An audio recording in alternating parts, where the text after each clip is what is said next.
As we know, most NBA teams completely changed up their rosters this summer, and a record amount of players switched to new teams. But even still, surprisingly, not everyone that needed to change teams did so. So here we have the top 12 trades that must still happen this season for all of these teams to really live up to their potential. And the first player is an obvious one in Gordon Hayward. Initially, I found this solid trade involving the Orlando Magic, trading Evan Fournier and Mo Bamba for him. But this would have been a better trade before this offseason, because while they could trade Hayward, add Fournier as a starter or off the bench, and shift Jason Tatum to power forward, they don't need Mo Bamba anymore. They could have definitely used him to fit right in with their young roster, but now seeing that they've signed Enes Kanter, Taco Fall, and have Robert Williams on the team, this trade doesn't make as much sense for them anymore. But if they would prefer Mo over any of those guys, it might still be the way to go. Because it works for Orlando too, seeing how they kept Vucevic, and they want to make the playoffs, so adding another potential all-star to the mix could help that process.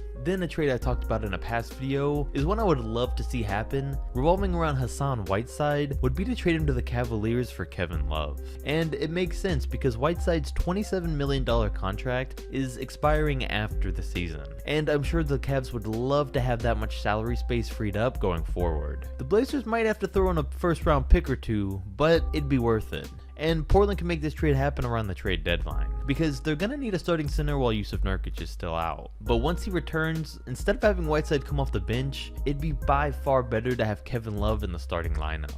And in my mind, this trade makes perfect sense for both teams, and it's one I really hope happens later this year. And while we're speaking of Kevin Love, if a Blazers trade doesn't work out, a trade to the Nuggets would be a similar one, seeing that Paul Millsap's also on the last year of his contract. And to make this deal happen, Denver could also throw in a young guy like Jeremy Grant to Cleveland. And if they did that, they would even more so be real championship contenders, with a possible starting five of Jamal Murray, Gary Harris, Michael Porter Jr. if things go as planned for him, Kevin Love, and Nikola Jokic.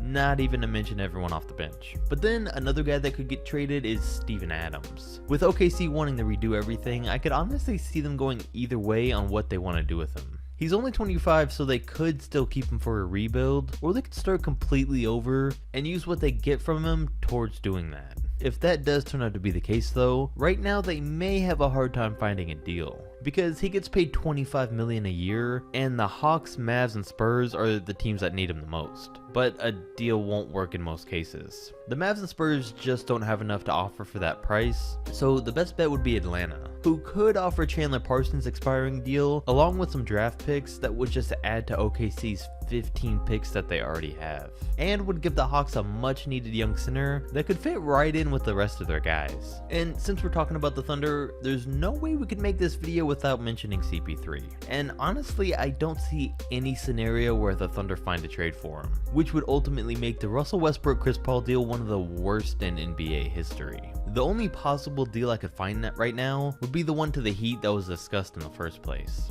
Now, I don't think Chris Paul's going to be as bad as everyone thinks, but even then, I don't think Miami should do a trade for him if it means I'm giving up a young guy like Bam, Tyler Hero, or even Justice Winslow, because they're really in a great position right now with a lot of young talent, and they shouldn't switch it up and put themselves in a bad money situation. If Miami does end up offering one of those guys, I think they should jump at the opportunity. But personally, I don't find the Thunder finding any trades for Chris. But if they do, I expect it to be one where they have to nearly give him away to get rid of his contract. Then, switching gears, if DAngelo Russell really ends up not working out for the Warriors this season, it wouldn't be surprising to see him moved before the deadline, because the Warriors' big three are all in their prime and they still want to win now. And there's a few trades that I found that would work out great. The first is sending him to the Timberwolves in a deal revolving around Robert Covington and Gorgui Dieng. Now, it's obviously great for the Wolves because Russell's a perfect fit for the team, but it would take some work on their part to get him there.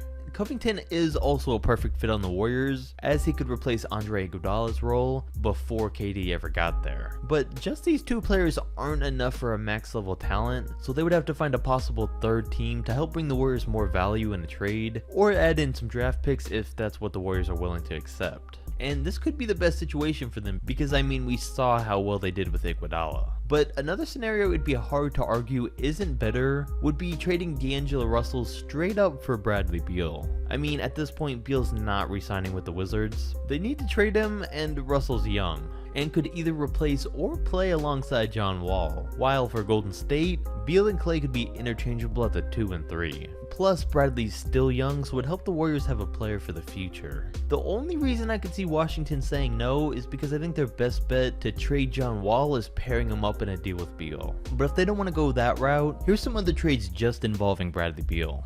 And I gotta say, there's a few solid ones, like this deal with the Chicago Bulls that has potential. In return for Bradley Beal, they get a slightly younger Zach LaVine, who has potential and a future pick, while the Bulls get a star, as well as getting rid of Felicio's bad contract. A move like this would help the Bulls to a better record, and to help the Wizards get out of their bad situation with an unhappy star player. Then, I like the idea of a deal for the Celtics, revolving around Jaylen Brown and Marcus Smart. As you can tell, it doesn't work straight up, but that's up to these two teams to figure the rest out. The Celtics want to win now, and upgrading to a 25 point per game scorer would give them a great advantage at doing so. It would hurt trading their two best defenders, but it's still a possibility. And it would give the Wizards a star level young player in return. Another trade scenario is to the Nuggets, which might seem unlikely, but I like the idea of it. And there's two scenarios. Trade Bol and Gary Harris for Beal, or Bol and Paul Millsap for Bradley, which would give them two potential young stars, or a ton of salary space and a potential young star. And of course, this trade would have to be made later in the season, and would really depend on Bol proving himself. But if he did, it could work. And originally when I found these trades, they both revolved around Michael Porter Jr., but if I'm the Nuggets, I'm not trading him for anyone right now. And Bol made more sense anyways, because Denver could still use Porter in the starting lineup, whereas they already have Jokic at center, assuming that's what position Bol's gonna play, even though he could really play any of the five. But if none of those work out, and the Wizards decide they just desperately want to start over, the Toronto Raptors might be the team to do it with. Toronto already has young guys like Patrick McCaw, Fred VanVleet, OG Anunoby, Pascal Siakam, Stanley Johnson, and Rondae Hollis-Jefferson. And after winning the championship and losing their star player, it's a perfect time to rebuild. And since they have Kyle Lowry, Marc Gasol, and Serge Ibaka, who are all making $35 million, $25 and $23 million, in deals that are all expiring next season, it's the perfect opportunity. They could trade two of these expiring deals to Washington in order to land their 26-year-old star to lead their rebuild. It would mean the Raptors would have to take on Wall's contract, but they have the salary space to do it, and it could be worth it. Then it would be good for Washington because they would essentially be clearing $60 million of cap space with one trade. So if they want to move Wall, it would probably either be that trade or the hope that he comes back better than ever. Then next, I didn't think I would find a trade for Drew Holiday that would work, but I may have. As I've mentioned many times and it's well known, the Magic need a point guard. And since the Hayward, Mo Bamba, and Evan Fournier trade doesn't really work anymore, they could make that same trade to the Pelicans for Drew. I mean, he's a great veteran leader, but even said last year he wants to be on a contending team. And while the Magic aren't anyone's first option, they could definitely use him. And him leaving New Orleans would clear the way for guys like Lonzo and Josh Hart to get more minutes like they deserve. While it would also completely fill out their young roster with guys with potential by giving them Bamba, leading to a potential five of Lonzo Ball, Josh Hart, Brandon Ingram, Zion Williamson, and Mo Bamba, which wouldn't even seem real at that point.